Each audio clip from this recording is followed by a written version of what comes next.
So before we wrapped up, we thought we might have a section on the agenda of what have we learned in developing a framework to better respond to future breaches. And that involves all of you, and we thought we'd just have a brief discussion about that. I'm going to call Jay up because he was going to put a slide together to maybe start that discussion. Fred, do you think it's bad going after Gobler? You should come on when the meeting's already over. Now, what we were thinking is, when we did the earlier report, and I did have some slides, but I'm not going to show them. We asked people what they thought the most critical management, research, and monitoring needs were to better understand what would happen with the breach and better management. And then I was thinking, well, have we learned any? Now we've had a breach. And it's good to see that there's a lot of studies going on. People have referred to that, this study. But did we learn anything from this breach? Was there any critical information that we're not addressing now? Or if another breach did occur, is there something that we didn't do in this one that we really should do, a real critical information need? And the other question I had is, it would be for the researchers. When this breach occurred, do you have the information you need to respond to a breach that would occur in the future? And if not, what type of information? It's not, well, I need to know all the impacts, but is there a critical piece of information that we might be missing that's not being covered in these studies? And I was just going to really kind of throw it out there by showing some of the things that we had looked at in the early report, but given the time, I think I am just going to throw it out. And I'll throw it out first to the research teams. Is there anything that you would do different or that you would like to see in terms of how you would respond to a breach that happens in the future? Or do you guys feel that you're capable of responding to a breach that might occur, say, if we have a hurricane next summer? I'll just throw out that I don't know if it's conclusive yet, but as I said in my presentation, there's some, the solidity would suggest that the circulation for this breach is not uniform. Again, the solidity pattern suggests that it's circulating more to the east than to the west. And so we heard a lot about Great South Bay today, a little bit less about Mauritius Bay. And I just, I think if we all knew collectively from the get-go how the inlet exchange was going to play out, maybe some of the sampling might have been a little different. I mean, I think it's an open question. Is Mauritius Bay the same system it was? Brad said he drove his boat over and he saw more seagrass there, but there's no survey data. And so I just wonder if, historically Mauritius Bay is an undersampled bay to begin with. We have a lot of good historical data. That's a good reason to target Great South Bay. But I think there's less historical information in some other areas. Mauritius Bay, we could probably think about other South Shore bays as well. But that's one thing I think about is knowing, what part of the bay is being most strongly influenced, and are there other South Shore Bay regions that if there were a breach, we'd suddenly say, wow, we don't have the same background information. And that certainly would be the case for Mauritius. So maybe there's two things there, having more background information and then knowing when a breach happens where we think the impacts of the system is maximum. Yeah, right. Well, that's kind of interesting because these are, last night I just pulled these out of the report, and what people said, well, this is really what you should be doing, and this is for the modeling. We weren't really looking at the physical oceanography, but to improve the model. And one of the things, they talked about the different things, and I think people would agree that the first 5 or 6 things, some of them are actually being measured. I asked you, Charlie, are these being measured? Is this being done?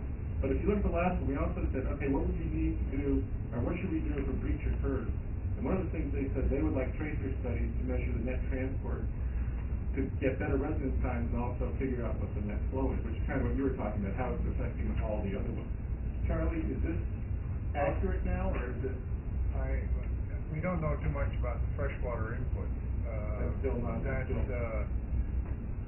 The groundwater is putting in something on the order of 10 to 75% of the freshwater into the bay. And, I mean, that's a pretty loose number.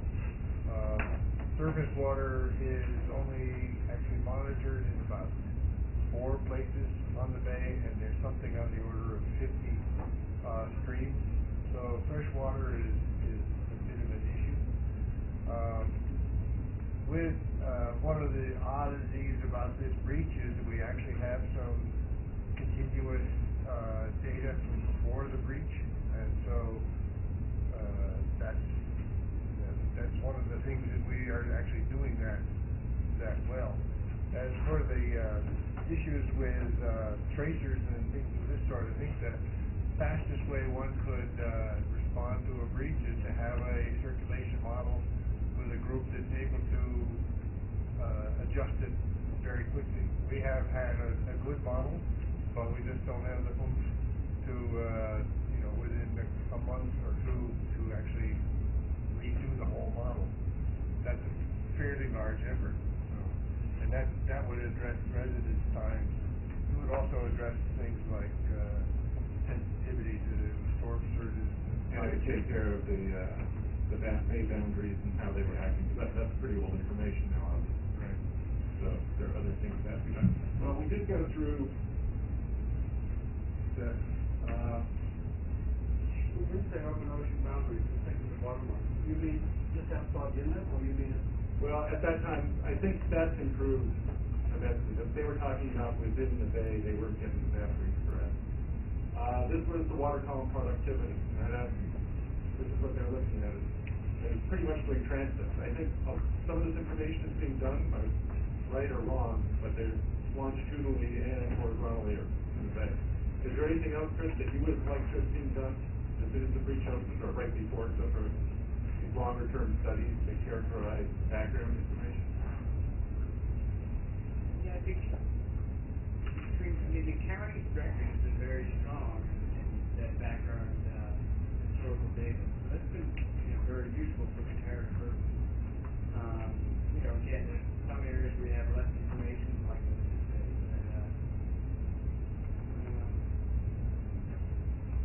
Got a good baseline to build on. That's good. I'm actually glad to hear that. Bob, you wrote this. Oh. That doesn't mean I know what it says.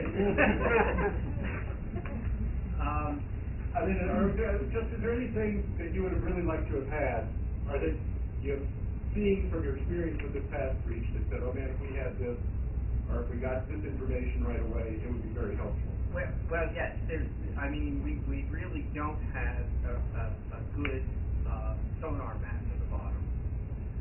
There are pieces that are mapped, but not the entire bay. And on top of that, there's unfortunately no before breach characterization of the informal sensitive community. So we have nothing to compare it to. But at least trying to make some headway on those two things would be interesting, especially a sediment grain size map, because then we can start to map habitats and see how those habitats might have been changing in Belfort Bay had we had that. So the habitats aren't being mapped right now with these conditions. And they certainly weren't before. Or is that Well, started? the Park Service is funding some habitat mapping, but just within the National Park Service boundary, which is, quarter mile from the marsh edge or so. And we're focusing on the wilderness area.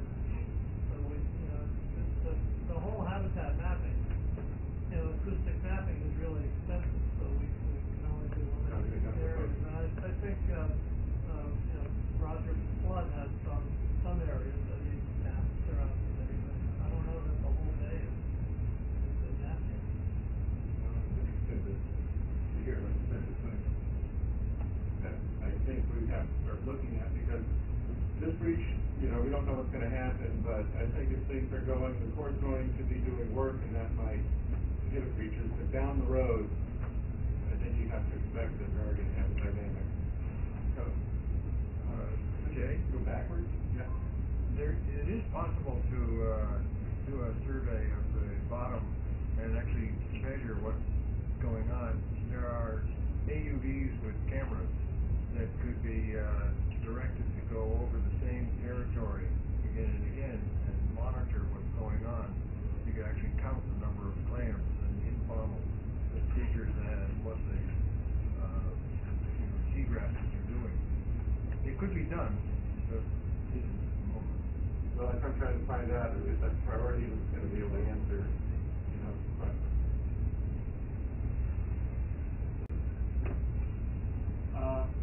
Brad, this is the only thing it was very prescient. Well, we might have to skip over this one then. I'll put it on top.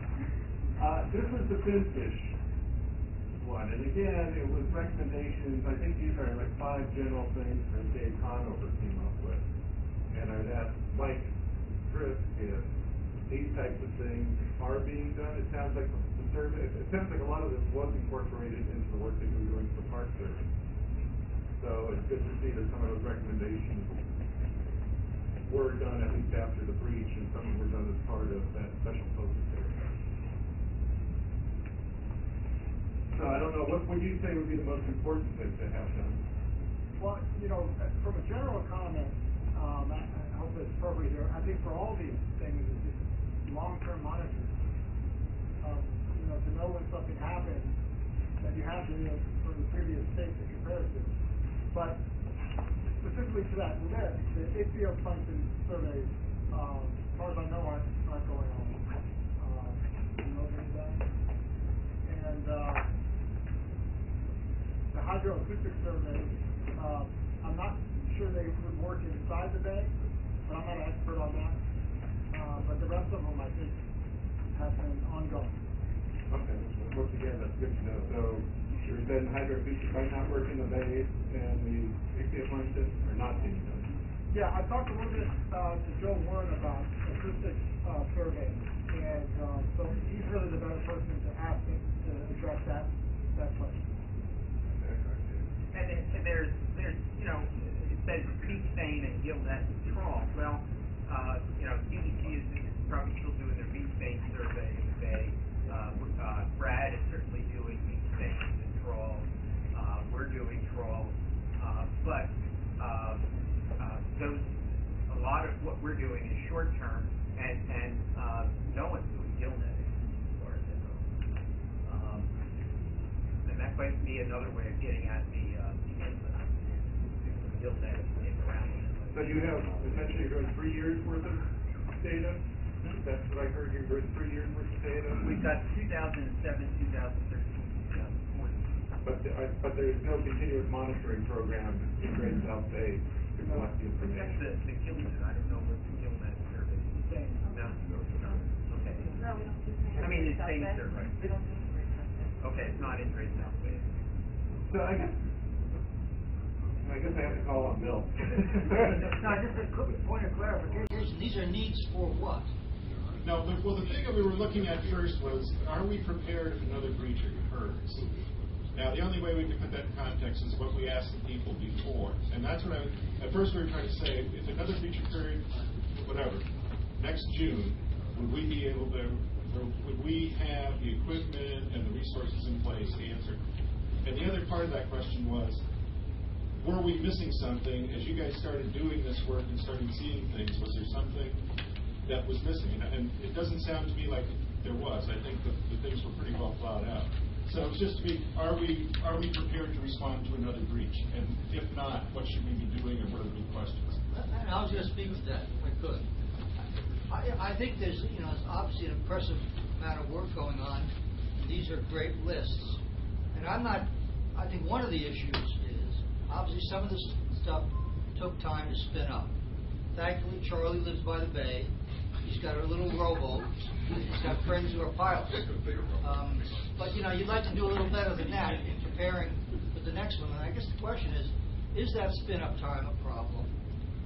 Do we need to try and put in place a plan and the resources to back it up if these catastrophic events are going to be more frequent in the future? Would it be worth our collective time to invest in that? I mean, they have oil spill response plans, and you've got your equipment stationed in different places, and if something happens, the plan is put into operation. I guess the question really is, do we need to put effort into something more akin to that in this context? Well, I think it's a great idea to spin up and do more intensive studies, but you still need the core studies. Yeah, sure. And if those I aren't understand. being done, then spinning up and measuring things. Right. You've got nothing to compare with. Well, Jim? Well, finish.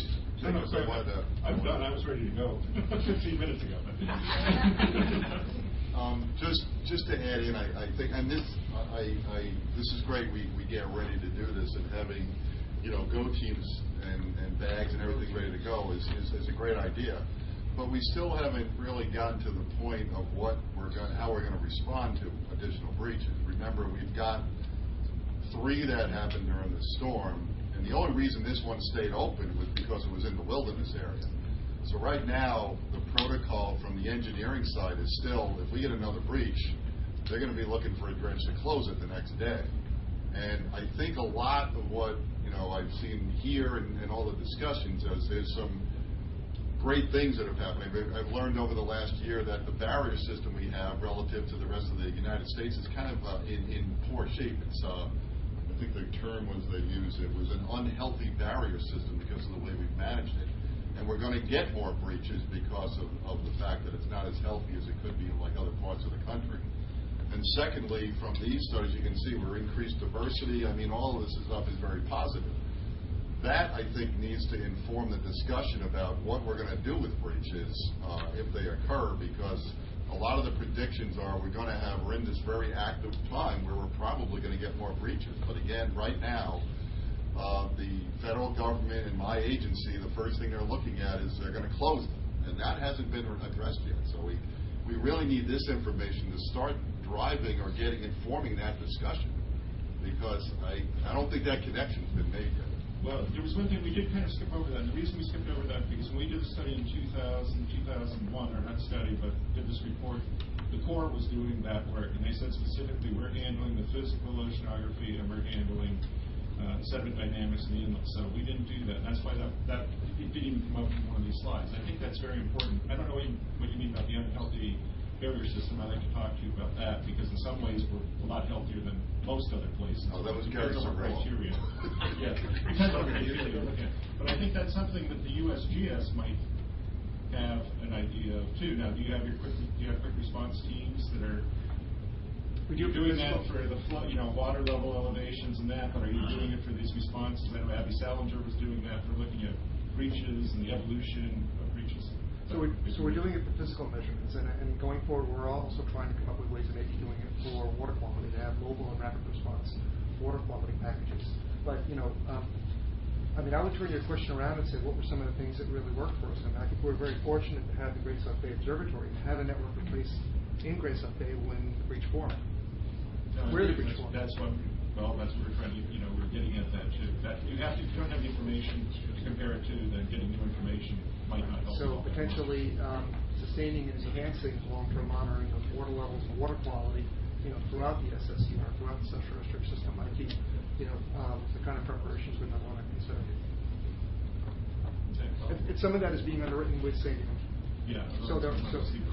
I think also one of the things that this effort has shown is that the assumption in the breach contingency plan was that all breaches are evil.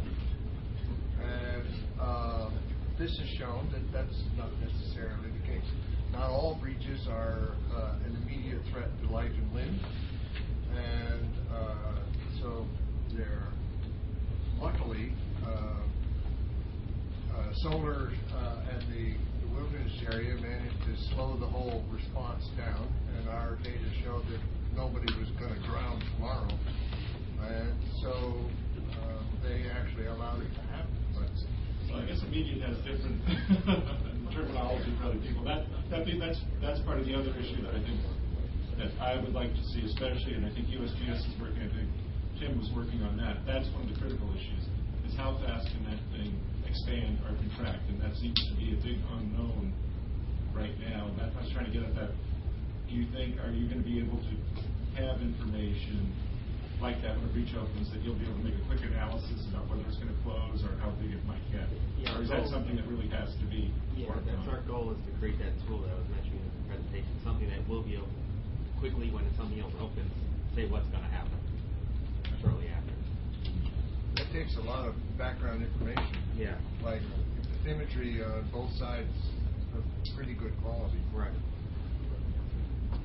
I'm pretty new to all this, but I'm just sitting here talking about, and you mentioned the health of the barrier islands, and in this inlet, you form an ebb shoal. And what is the effect of constantly closing breaches when you never form the ebb shoals out off the shore? Is that a positive or negative? I have a publication for you that I give you after lunch. Well, the barrier islands migrate through inlet formation, not breach, and the inlets have to be there. The evidence we have for quite a while for the barrier to migrate, get enough sediment behind it for it to migrate. So there are, if you're going to keep it in one place for a long time, there are some consequences. And usually they see it gets narrower on both the ocean side and the bay side.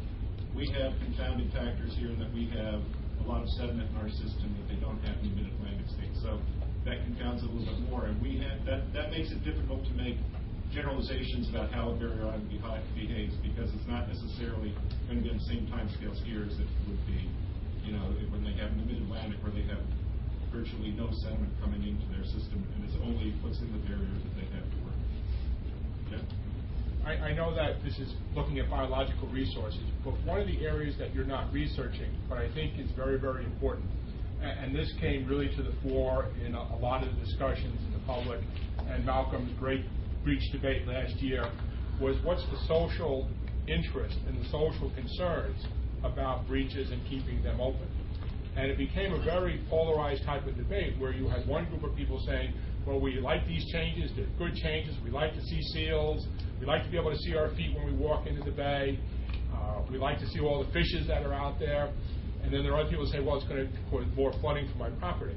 I think until we address the social needs, social interests, and social concerns, we're really missing the boat to a certain extent, because you can have all this data, but without meeting the people, the stakeholders that are going to be affected, you're not going to have good information to guide them and share with them. So we really, I think, also need to look at the values of the breach from a public perspective and why they were so adamant about keeping it open, because the implied benefits that they were seeing, better water quality. So I think you need to sort of expand a little bit if you're really going to get into the realm. I think that's what we're looking at. I think you're right. I think that's overall, because that's how the decision is made. And one of the things we can do is reduce that uncertainty about, is that breach going to open, or is it really going to stay like it is? And that, that might help. But having the measurement saying, well, no, it's not changing anything now, also helps. Because you have to have some information before you go to the people. But I think you need to, but people have certain values that they want to see. And some of the values that they like to see are seals on the beach. That's a sign of a healthy system, and they want to see that. So, somehow or other we need to get that type of information, or somehow more documentation of what people want to see, as well as just the scientists. We'll see you last time, though. Okay. But even people who like seals would admit that they don't want to see people flooded out of their homes. So it seems to me that there's a triage thing in terms of concerns, that the first thing should be, is there an immediate threat to life? I think everyone's looking at, I think public health and safety, almost for everyone, is coming first, but they're saying there's no threat to public health and safety. I think part of the question becomes, what if there's another hurricane? Can you make that same statement, or do you have enough data or information you can say, I'm 95% sure that's, even if we have another hurricane, that's not going to occur? And I think that's where we really need to kind of concentrate or focus some of the efforts.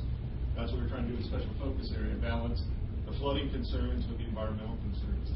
But it was the first step, and we don't have a lot of money. I think there's a lot more money now at Sandy's here, and that would be an important thing to take a look at. We've already, one more, and then... You can cut me off. I'll be okay. All right. I'll cut Howard off. He's with the Corps, so... Go ahead. This is just kind of food for thought. A lot of the information we saw today showed that breaches, at least the one that's recently occurred, has both pros and cons, biologically and on other levels. And I think something that kind of gets lost in all this is that right now we have 3 stabilized, really large inlets that no one's going to mess with. So they're there all the time. So that there's a certain limit to how many breaches, can be allowed to occur before it's the ocean and the ocean and not the ocean and an estuary. And, somewhere in all of this, that's got to, come into play.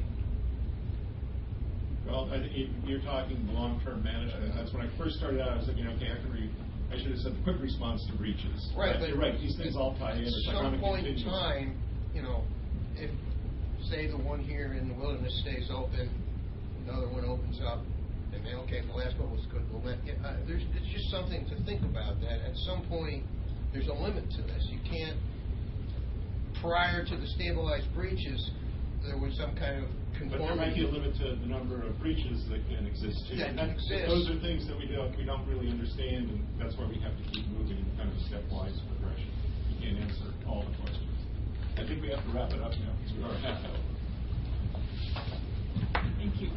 So I hope you all can appreciate that the information today, or much of it, was preliminary, and it may change as further results come in and as further analyses are done on the data that have been collected to date. So I'll repeat again that we plan to have this presentation up on our on the Sea Grant website probably in early January, so you can go back to it and refer to it.